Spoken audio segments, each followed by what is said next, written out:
I recently tried Life of Color's watercolor brush pens, and I'm going to share with you today a demo, a swatch, all the ins and outs of these watercolor brush pens. Hey friends, I'm Sarah from Ensign Insights. Thank you so much for checking out this video. First of all, this is not a sponsored video, although I was sent these watercolor brush pens by Life of Color. So you can see it's a really cute packaging. It's a little case with snaps, so that's kind of fun. You open it up and then you can pull out the watercolor brush pens. They are sold on Amazon, which is awesome because it's so easy to get things from Amazon. So I will link to that below if at the end of the video you do decide they are right for you. You can see though they are different from other kinds of brush pens because it's bristles at the end, so it's not a felt tip. And it also comes with a generic water brush that you can fill with water to help with blending. So as I swatch these, you can see the different colors. It comes with 20 colors, and I like most of the colors. I just wish there were a few more pinks.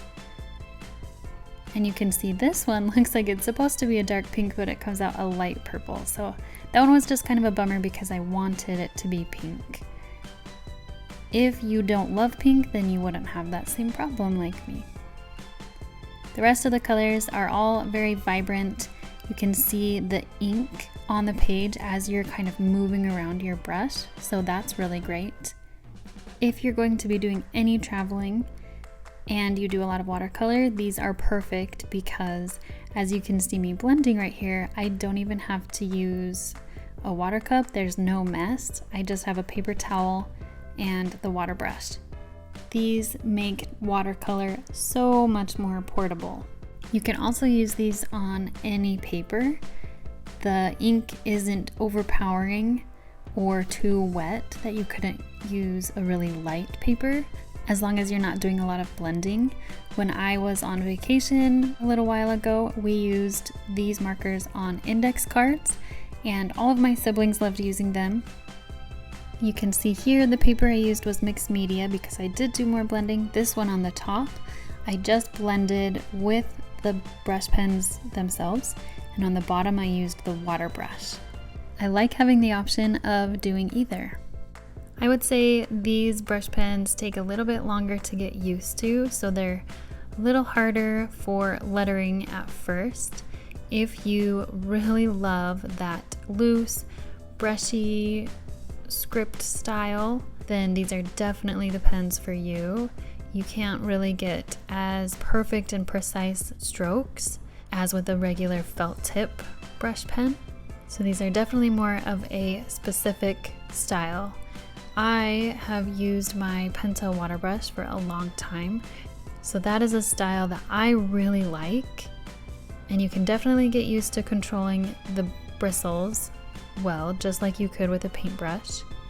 I would probably say this is an easier way to learn watercolor lettering than with an actual paintbrush, but it's up to you if that's what you are looking for.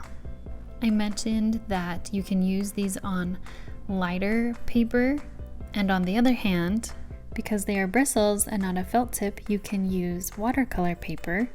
I always want to blend with my brush pens on watercolor paper because it looks so much nicer, but I won't use my brush pens on watercolor paper because they will fray, and these ones won't. I hope this video helped you decide if these are right for you. If you do end up getting them, leave me a comment below and let me know what you think of them. If you liked this pen review, give it a thumbs up and subscribe for more. I will see you next time.